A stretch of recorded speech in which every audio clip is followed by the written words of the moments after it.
الفاظ معنی دیکھتے ہیں. آفاق کہتے ہیں دنیا، جہان، یعنی کائنات، چاروں اطراف کی دنیا. پھیلے گی کا مطلب ہوتا ہے منتشر ہوگی یعنی عام ہوگی. مہک کہتے ہیں خوشبو کو یا خوشبودار تاثر کو بھی کہتے ہیں. صبا یعنی ٹھنڈی ہوا جو صبح کے وقت کی ہوا ہوتی ہے. پیغام کا مطلب ہوتا ہے کوئی خبر لانا، کوئی پیغام یا کوئی پیغامات جو ہیں ایک سے بڑھ کر، پیغام کی جمع پیغامات ہوتا ہے. تو پیغامات پہنچانا یا کوئی خبر پہنچانا. اس شعر کا مفہوم کچھ یوں ہے کہ اے اللہ تیری خوشبو یعنی تیری رحمت، بزرگی اور شہرت کب تک دنیا میں نہ پھیلے گی جبکہ صبح کی ہوا تیرے پیغام کو ہر گھر تک پہنچا رہی ہے.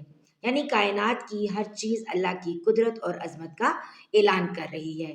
اس شعر کا موضوع ہے اللہ تعالیٰ کی عظمت، رحمت اور اس کی شہرت کا بیان.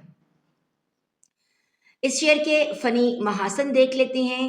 تو بیٹا سب سے پہلے اس میں استعارہ کا استعمال ہوا ہے، یعنی مہک کو اللہ کی عظمت، رحمت اور شہرت کے لیے استعمال کیا ہے. صبا یعنی پیغام کو لے جانے والا دکھایا گیا ہے، ہوا جو ہے. حسن تعلیل کا استعمال ہوا ہے، خوشبو کے پھیلنے کو صبا کے پیغام سے جوڑ دیا گیا ہے. اس شعر میں بھی موسیقیت ہے. پھر اس میں تصویر کشی کی گئی ہے، یعنی مہک کا پھیلنا اور صبا کا گھر گھر جانا. یہ ایک خوبصورت منظر کشی پیش کی گئی ہے.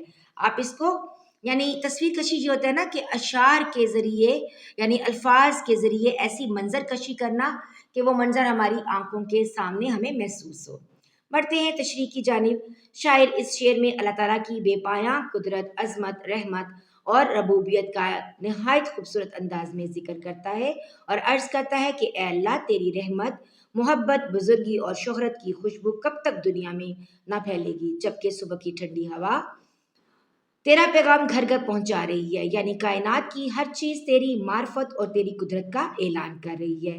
جیسے پھولوں کی خوشبو، باغوں کی بہار، پرندوں کی چہچہاہٹ، ہوا کی نرمی اور آسمان اور زمین کے حسین مناظر، یہ سب انسان کو اللہ تعالیٰ کی یاد دلاتے ہیں.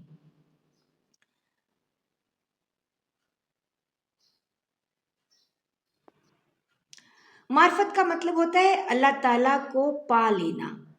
یہاں پر شاعر نے مہک کو اللہ کی رحمت، ہدایت اور نیکی کے اثرات کے لیے بطور استعارہ استعمال کیا ہے. جیسے خوشبو خاموشی سے ہر طرف پھیل جاتی ہے، اسی طرح اللہ تعالیٰ کی رحمت اور اس کی پہچان بھی پوری طرح دنیا میں پھیل رہی ہے. یعنی صبا جو صبح کی ہوا ہے وہ اس کو پیغام رساں بنا کر پیش کیا گیا ہے جو ہر گھر میں اللہ تعالیٰ کی قدرت کی خبر پہنچا رہی ہے.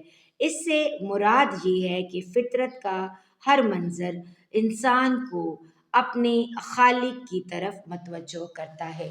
یعنی جب ہم صبح کا منظر دیکھتے ہیں جیسے ہوا ہے تو وہ گھر گھر اللہ کا پیغام پہنچا رہی ہے. یہ جب ہم منظر دیکھتے ہیں تو قرآن میں بھی اللہ تعالیٰ نے ارشاد فرمایا ہے بے شک آسمانوں اور زمین کی پیدائش میں اور رات اور دن کے بدلنے میں عقل والوں کے لیے نشانیاں ہیں. سورہ آل عمران میں کہا گیا ہے. اس آیت سے معلوم ہوتا ہے کہ کائنات کی ہر چیز اللہ تعالیٰ کی قدرت کی دلیل ہے. شاعر نے بھی اسی حقیقت کو اپنے شعر میں بیان کیا ہے کہ دنیا کا ذرہ ذرہ اس کی عظمت کی گواہی دے رہا ہے. یعنی اگر ہم قرآن کے حوالے سے دیکھیں تو عقل والوں کے لیے اس میں نشانیاں موجود ہیں. اسی طرح ایک حدیث مبارکہ کا مفہوم ہے کہ اللہ تعالیٰ خوبصورت ہے اور خوبصورتی کو پسند فرماتا ہے. اس حدیث سے معلوم ہوتا ہے کہ دنیا میں جو حسن، خوشبو، خوبصورتی اور دلکشی نظر آتی ہے وہ سب اللہ تعالیٰ کی صفت جمال کا مظہر ہے. جیسے پھولوں کی مہک ہو، ہوا کی لطافت ہو اور قدرت کے حسین مناظر، یہ سب اسی کی قدرت کا عکس ہیں. عکس کہتے ہیں پرتوں کو یا شیڈو کو، ٹھیک ہے، یا بالکل same to same as it is جو ہم کہتے ہیں نا اس کو ہم کہیں گے عکس. ٹھیک ہے بیٹا، اس شعر میں شاعر یہ کہنا چاہتا ہے کہ اللہ تعالیٰ کا پیغام صرف کتابوں یا زبانوں تک محدود نہیں ہے بلکہ پوری کائنات اس کے وجود، اس کی قدرت اور اس کی رحمت کی گواہی دے رہی ہے. انسان اگر غور کرے نا تو ہوا کے ہر جھونکے، پھول کی ہر خوشبو اور فطرت کے ہر منظر میں اسے اپنے رب کی پہچان وہ حاصل کر سکتا ہے۔ یہی اس شعر کا مرکزی پیغام بھی ہے، یعنی اس کا موضوع بھی یہی ہے۔ اگر حوالہ جاتی شعر لکھنا چاہیں تو آپ یوں تحریر کر سکتے ہیں: ہر ذرہ چمک اٹھتا ہے انوار خدا سے، کرتا ہے جہاں سارا نظارہ تیرا، پھولوں کی مہک باد صبا رنگ بہارا، سب دیتے ہیں اے رب ہمیں پتہ تیرا، سورج بھی تیری حمد میں روشن ہے برابر، چاند بھی سناتا ہے قصہ تیرا، گلشن میں جو خوشبو ہے فضاؤں میں جو نکھت، ہر سمت سنائی دے ہے چرچا تیرا، ذرے ذرے میں جلوہ ہے قدرت کا نمایاں، ہر شے نے لیا نام ہمیشہ تیرا۔ تو بیٹا یہاں پر ہمارے 9 اشعار کی تشریح مکمل ہو گئی۔